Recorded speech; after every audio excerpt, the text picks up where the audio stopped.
Oke, kembali lagi bersama saya Gede Ganendra, dan kali ini kita akan membahas bagaimana rasanya Astrea setelah 24 tahun pemakaian dan apa saja plus dan minus selama saya pakai kurang lebih 24 tahun yang saya rasakan. Pertama-tama dari rasanya dulu ya. Overall sih motor ini selama pemakaian kurang lebih sekitar 24 tahun, motor ini terasa lumayan enak gitu. Mulai dari mesin, kaki segala macam masih enak, belum ada yang rusak atau apa. Soalnya mesin aja deh, mesin dia selama 25 tahun ini belum pernah turun mesin dan juga belum pernah mengalami kerusakan yang besar. Bahkan buat saya motor ini mesinnya itu nampol pada torsi awal, torsi tengah dan atasnya itu enggak ada sama sekali gitu. Itu ada suara ambulan, abaikan saja, nggak apa-apa.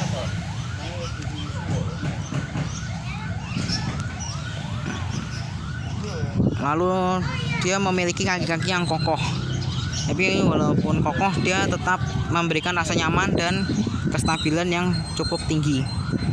Bahkan saya rasakan motor ini kestabilannya jauh melebihi daripada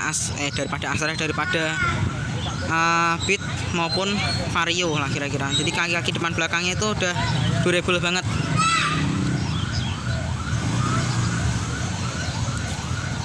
Itu untuk mesin saya selalu servis di bengkel yang resmi. Oh ya, ini karena ada ambulan ya, biar safety saya jeda dulu untuk sementara. Oke, udah tenang lagi ya. Jadi yang mau saya sampaikan itu adalah mesinnya saya selalu servis di bengkel. Ya tentu aja lah, masa servis sendiri kan nggak mungkin. Nanti ntar mesinnya buradul, kenapa-napa ntar mas jalan waduk lagi mau mesinnya. Ya untuk mesin ini saya selalu servis berkala, dan juga olinya saya selalu pakai oli rekomendasi Honda, yaitu Federal Oil. Di sini ada stikernya tapi cuma udah pudar.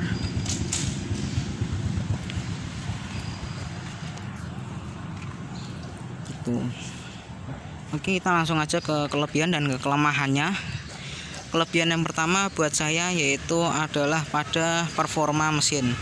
Walaupun saya bilang ya nggak terlalu amazed lah, tapi buat torsi mesin saya cukup kagum sama motor ini karena punya torsi yang cukup lumayan. Jadi di gigi 1, gigi 2 itu dia torsinya nampol, tapi masuk gigi 3 tuh torsinya terasa mulai lemot. Nah segi 4 nggak ada tenaga sama sekali gitu.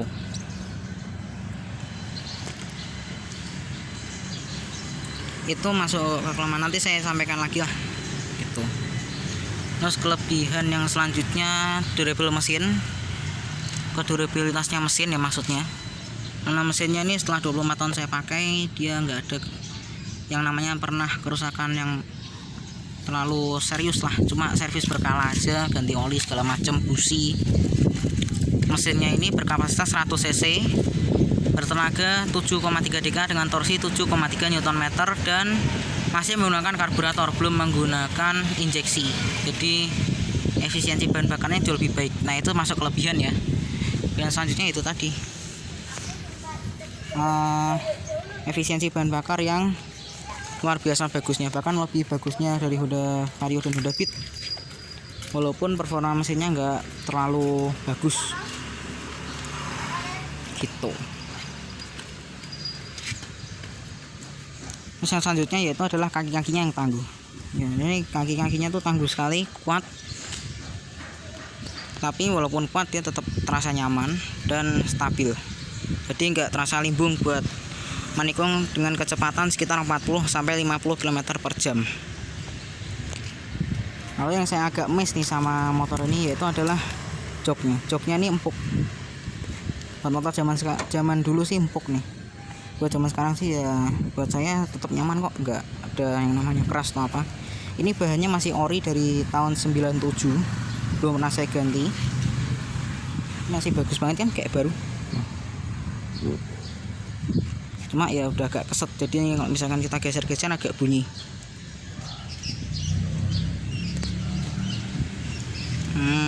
mungkin itu aja sih yang saya jelaskan dari motor ini soal kelebihannya. Sekarang masuk ke kelemahannya. Kelemahannya itu adalah sebenarnya sih lampunya dia masih kaca buram, jadi buat penerangan dia nggak terlalu maksimal. Tapi dia ada kelebihannya nih, saya kelewatan nih, lampunya bisa dimati nyalakan. Jadi gitu. Jika misalkan kita di kampung gitu, di jalan-jalan kampung, jalan-jalan kecil, komplek gitu, kalau misalkan kita males nyalain lampu dan ingin hemat aki juga tetap bisa, tinggal kita matiin aja. Ini deh biar lebih enak deh melihatnya deh. Nah nih, ini tetap bisa dimati nyalakan dari sini. Kalau motor zaman sekarang udah nggak bisa, ini masih bisa, tetap bisa menghemat daya dari aki. Itu kelebihannya. Yang kelemahannya itu tadi sih, lampunya masih kaca buram, belum pakai kaca bening.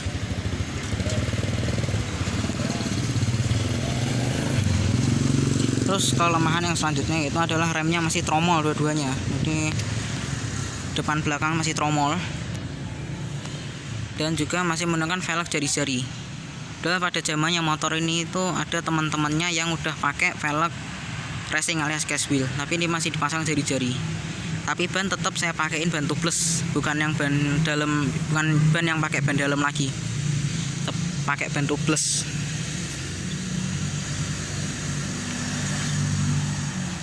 Lalu selanjutnya akomodasi yang minim.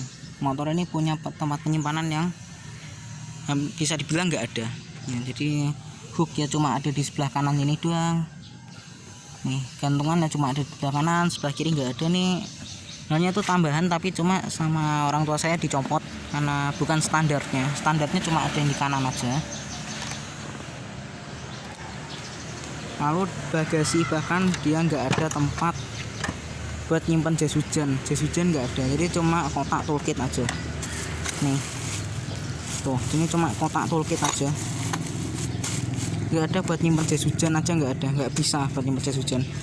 Dan juga tangki bahan bakar yang kecil, tapi kita nggak perlu worry soal efisiensi bahan bakarnya, karena efisiensi bahan bakar motor ini bisa dibilang baik sekali, karena dia masih menggunakan sistem karburator, jadi dia lebih efisien bandingkan motor sekarang yang udah pakai injeksi. Kan banyak tuh yang bilang tukang bengkel, enggak, motor injeksi lebih hemat. Salah.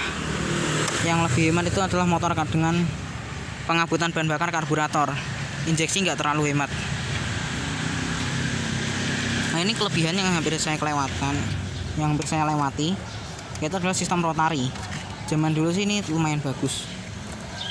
Fitur ini lumayan bagus. Jadi misalkan posisinya gigi 4 ya, ini 1, 2, 3, 4, ini gigi 4. Kalau kita mau langsung netral bisa, nggak perlu jeglek ke belakang, tinggal jek aja ke depan.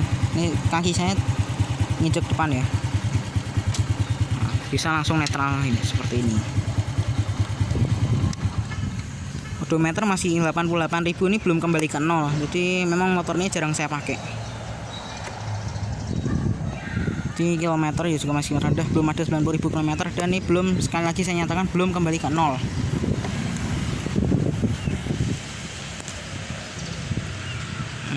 Sama ini kelebihan selanjutnya yang hampir saya lewati, yaitu adalah di cover dari rantai. Jadi ini bisa bikin rantai bebas dari cuaca, jadi tetap menjaganya supaya dia tetap anti karat.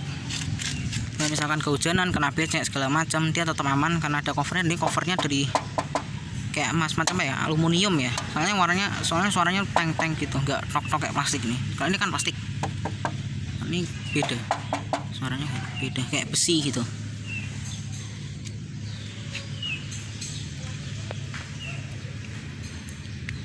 Oke ya, mungkin sekian dulu aja video saya kali ini mengenai apa kelebihan dan kelemahan Honda Astrea Grand Impreza tahun 97 selama saya pakai kurang lebih 24 tahun. Sekaligus bagaimana rasanya setelah 24 tahun. Jangan lupa like buat yang suka dengan video ini, dislike saja jika tidak suka, dan jangan lupa komentar di bawah buat Anda yang mungkin memiliki pengalaman punya Astrea seperti saya.